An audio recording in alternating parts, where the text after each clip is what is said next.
Al-Arbaoui, quel crédit donner à la diplomatie dans un tel contexte? Vous montrez-vous optimiste quant à un terrain d'entente aujourd'hui entre les deux gouvernements? Je pense que l'Union africaine actuellement est en train de travailler sérieusement, déjà à réclamer de sièges permanents à l'ONU et essayer de réunir justement le gaz africain avec une plateforme qui est le Niger. Donc le Niger est frontalier au Burkina. Et il y a aussi l'histoire du nucléaire. Il y a eu un sommet en Afrique du Sud concernant le futur du nucléaire et des énergies en Afrique pour aller vers un véritable développement. Donc je pense que l'Union africaine ne laissera pas faire et va intervenir sérieusement dans ces dossiers.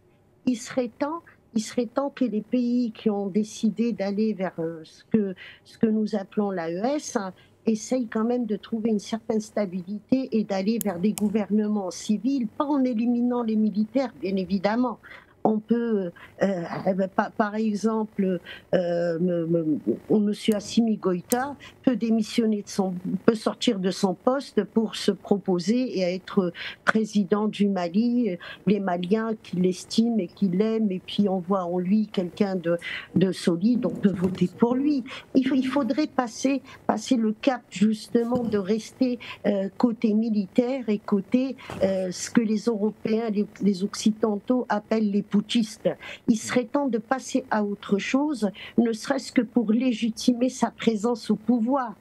Mais est-ce que c'est ce que le peuple attend aujourd'hui? Parce qu'on a l'impression, Linda Al-Arbaoui, que nous sommes dans une forme... Parfois, on se laisse envahir par des émotions et on ne regarde pas les choses en face, ou du moins la réalité en face. Est-ce que c'est ce que le peuple voudrait, précisément? Ou du moins les peuples voudraient aujourd'hui?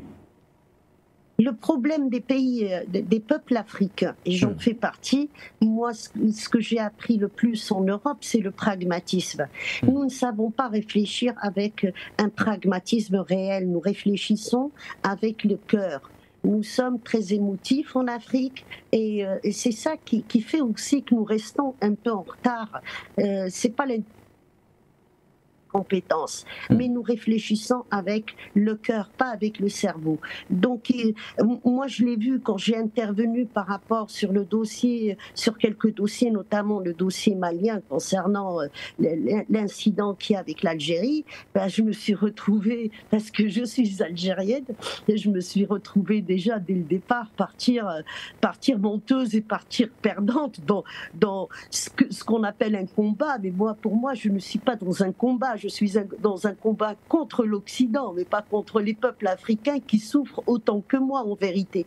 Donc il faut qu'on rectifie tout ça et ça va pas être facile, mais c'est à nous justement les intervenants de dire la vérité et d'essayer de mettre les sentiments de côté parce qu'il y a des millions de spectateurs qui nous écoutent et c'est aux médias aussi comme vous d'essayer aussi de rectifier cette petite erreur que nous avons chez nous. J'appelle ça une erreur de parcours parce que le continent le plus pacifique de tous les autres continents dans le monde, c'est le continent africain. Et là, nous le voyons que par les armes. Si les Africains n'ont pas développé les armes, c'est parce qu'ils n'en avaient pas besoin. Ils ne s'entretuaient pas entre eux. Les Européens, depuis la Pax Romana, regardez, ils ont occupé le monde entier avec des armes destructrices jusqu'à l'arme nucléaire. Donc, aujourd'hui, ce que nous vivons en Afrique, c'est une évolution, il y a aussi une transformation géopolitique complète qui est en train de se passer. Il y a des pays émergents, il y a des pays qui sont appelés à disparaître complètement, et il y a aussi des forces qui vont diminuer. Nous le voyons chez les Américains, ils sont en train de chercher le moyen de résister, et ils risquent de trouver ça en Afrique pour continuer à vendre des armes et pour continuer à dominer. Et il y a des pays comme la Russie, comme la Chine, ça y est, ils ont trouvé leur place. Il faut aussi donner des chiffres. Les Russes, par exemple, pour la première fois, ils sont passés à 1,7 trillion au niveau économie, au niveau commerce, à 5,3 trillions cette année, depuis le mois de février de l'année dernière jusqu'au mois de février de cette année. Pour la première fois, ils dépassent les Allemands. tout ça joue dans ce qui est en train de se passer, puisque le gros gâteau qui se dispute tous, c'est l'Afrique. Donc les peuples africains devraient s'émanciper, chercher leur intérêt. Est-ce que c'est mon intérêt d'aller vers une guerre? Est-ce que c'est mon intérêt de continuer à considérer la Côte d'Ivoire comme un ennemi? Ou est-ce qu'il ne serait pas préférable? Et là, moi je suis pour cette politique, la politique algérienne, essayer justement d'incuber l'autre et d'attirer l'autre vers moi, même si il y a des choses qui nous séparent, eh ben on va trouver ce qui peut nous réunir pour former une force. Actuellement, les pays maghrébins sont en train de travailler justement main dans la main pour essayer de former le libre-échange. C'est déjà fait. Donc depuis un mois, il y a un libre-échange entre les pays du Maghreb en dehors du Maroc et les pays sahéliens. Et avant-hier, il y a eu l'intervention du président Tebboune. La question a été posée par rapport au Maroc, avec qui nous avons des vrais problèmes. Il a répondu clairement que la porte n'est pas fermée au Maroc, sauf que le Maroc a choisi d'autres alliés, c'est-à-dire travailler avec l'Occident et avec Israël, et nous, c'est pas notre objectif. Notre objectif, c'est de travailler entre Africains, avec des partenaires, mais de travailler entre Africains pour l'intérêt de l'Afrique. C'est ça la réponse qu'il a donnée. Donc ces pays devraient prendre quand même un exemple sur le Maghreb, qui a connu aussi des déstabilisations. C'est le Maghreb qui en face l'Occident, ce n'est pas le reste de l'Afrique. Donc n'importe quoi, ça commence par le Maghreb. Ce qui se passe dans le Sahel a commencé en Libye, par exemple. Donc tout ça, il faut vraiment analyser. Il faut que tous ces monteurs qui sont sur des plateaux à essayer de briller, il faut qu'ils se taisent à jamais, parce qu'ils sont en train de gangréner la situation africaine. Est-ce que c'est mon intérêt à moi, algérienne, d'aller vers une guerre médiatique avec mon frère malien? Je dis bien mon frère malien. Ce n'est pas mon intérêt. Donc c'est là où il faut stopper les choses. C'est déjà les médias. Les médias jouent un rôle important. Les médias ont un rôle très important dans ce qui se passe en Afrique. Et je souhaiterais que tout le monde se range, parce que si l'Algérie aujourd'hui explose, ça va être le reste. Si le Mali explose, ça va être l'Algérie aussi qui va exploser. Donc notre intérêt, c'est tout le continent africain, et d'aller vers une véritable émancipation des cerveaux et d'aller vers la vérité. Les Russes ont choisi, pour faire la Russie d'aujourd'hui et passer de tout le cap fin de l'Union soviétique, les 10 années très très dures qu'ils ont passées, et d'aller vers les chiffres que je vous ai donnés tout à l'heure, eh ben, Poutine a créé des médias sincères, des médias qui ont commencé à dire la vérité déjà à leur peuple. Et c'est ça qu'il faudrait qu'on fasse aussi. Merci. Merci à vous. Vous avez ouvert une brèche. Peut-être qu'il faudrait qu'on l'exploite à Linda Larbaoui. Passons par fin d'homme, comment analyser les choses de façon pragmatique quand nous sommes dans un contexte où nous avons pris l'habitude justement de laisser les émotions prendre le dessus? Passons par fin d'homme, parce que là, pour éviter impérativement que Ivoiriens et Burkinabés continuent de se regarder justement en chaîne de faïence, il faudrait peut-être aujourd'hui qu'on mette en avant ce pragmatisme-là, qu'on fasse comprendre au peuple aujourd'hui que la guerre n'est pas la solution. Mais pour cela, il faudrait vraiment analyser les choses de façon pragmatique. Mais comment y arriver quand nous savons qu'aujourd'hui, peu importe où vous vous trouvez, on met beaucoup plus en avant cette analyse, peut-être qui vient du cœur, mais qui fait à chaque fois rejaillir les émotions, patient par fin d'homme. Vous savez, le moyen le plus court, le plus radical, le plus incisif, le plus violent, pour faire des coupes claires dans une population et enclencher le processus de retard d'une nation, c'est la guerre. Elle est violente plus que toutes les maladies que les industries pharmaceutiques, biochimiques, etc. ont pu créer. La guerre, c'est un truc terrible. Parce que derrière la guerre, il y a les traumatismes de la guerre. Derrière les traumatismes de la guerre, il y a le fait que les gens restent avec des relents de haine qui souvent durent pendant des décennies. Et ça, c'est un truc que vous ne pouvez même pas essayer d'analyser, j'allais de quantifier, n'est-ce pas, dans un court terme. Nous n'avons pas besoin de guerre entre les frères en Afrique. Il y a des gouvernements que nous combattons, nous comprenons.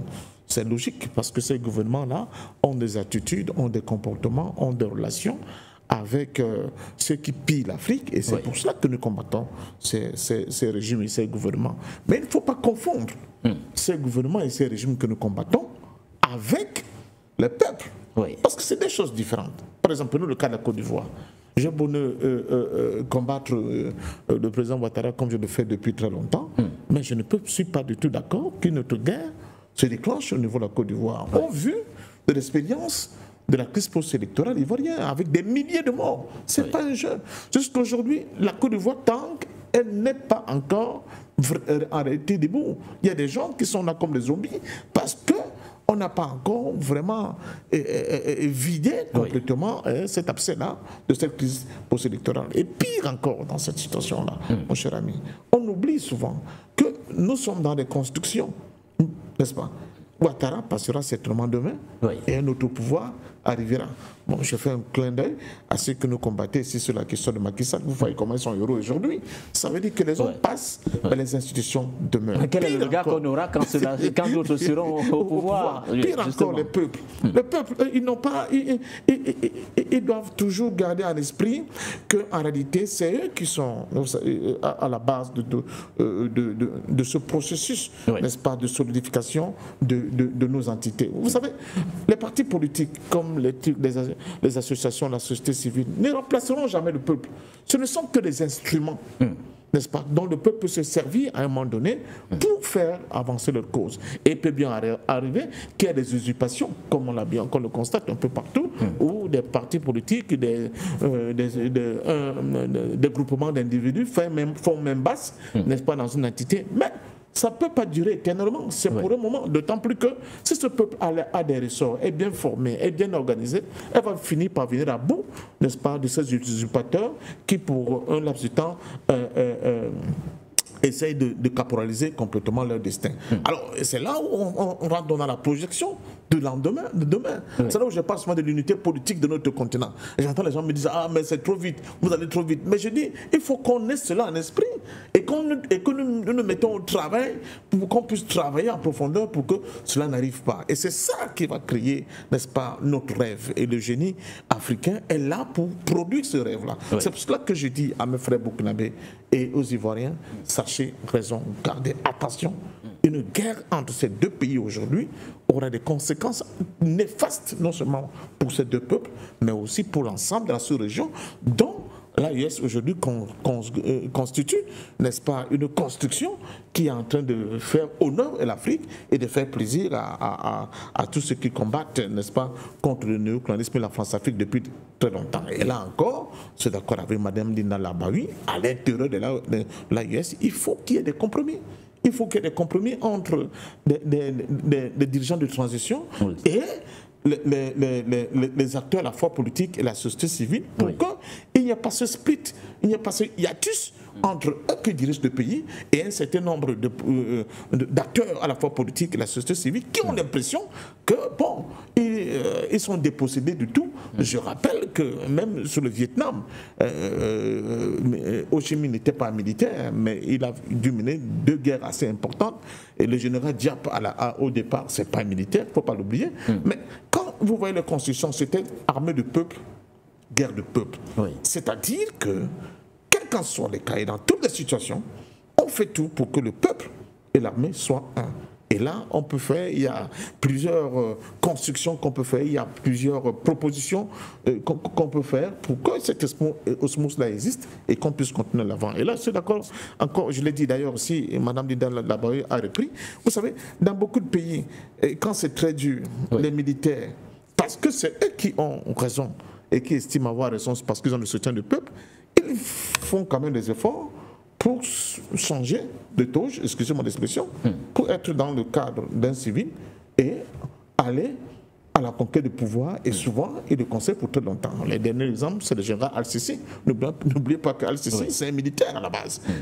Donc, je peux donner 1000 exemples comme ça qui montrent effectivement que au lieu de rester dans une situation qui peut être vue d'un mauvais œil par les gens avec qui vous avez signé, je parle des pays, tiers, des contrats, et qu'ils ont l'impression que vous ne respectez pas ces contrats et qu'ils ont l'impression que vous voulez garder le pouvoir pour vous par la force, par tous les moyens. Il faut donc revenir vers le peuple pour que le peuple légitime votre pouvoir. Et c'est très important aujourd'hui. Ça devrait être le cas, ça devrait déjà être le cas pour vous, parlant de ces États-là, patient par Fendom. Il y a deux propositions. La première proposition, c'est cette complicité entre ce pouvoir et le peuple. La deuxième c'est compromis. C'est compromis. Vous avez parlé de compromis tout à l'heure. C'est-à-dire dialoguer avec la classe politique, leur faire comprendre les raisons, peut-être une nécessité de pouvoir prolonger le bail, ou du moins la transition, ou alors la deuxième. Moi, je vais loin. Oui, la deuxième, je vais loin. Je dis même, bon, ok, ils mettent de côté tout cela. Et créent là, tout à fait cessante, la Fédération des États-Unis d'Afrique de l'Ouest. Et ils se donnent 5 ans pour mettre les institutions en place. Maintenant, c'est eux, au niveau des militaires, qui sauront comment ça, n'est-ce pas, arranger et faire cette affaire-là. Je crois que personne ne s'en plaindrait. Mais vous ne pouvez pas rester dans un cadre institutionnel que vous-même vous avez validé. Et qu'au même moment, vous nous dites, et de toute façon, la situation n'a pas encore bien évolué, c'est pour cela que nous ne pouvons pas encore organiser les élections, nous ne pouvons pas encore passer à une transition civile du pouvoir. La question que beaucoup de gens vont commencer à se poser, c'est que est-ce que vous avez réellement l'intention de passer à un gouvernement civil et à une légitimation par la voie par le biais du peuple de votre pouvoir? Et je peux vous dire, attention, on a vu beaucoup de totalitarismes qui ont commencé tout doucement comme ça, parce qu'ils étaient incompris, et puis ça a débouché sur des situations désastreuses et malheureuses. Quand je le dis, j'attends les flèches de gauche à droite. Ça c'est sûr, il y en aura, mais c'est aussi ça, à mon sens, mon rôle. Mon rôle n'est pas de dire, de voir les gens qui soutiennent dans un pays comme le Cameroun des institutions soi-disant civiles et qui vont ailleurs professer autre chose sous le fallacieux prétexte qu'on ne peut faire autrement.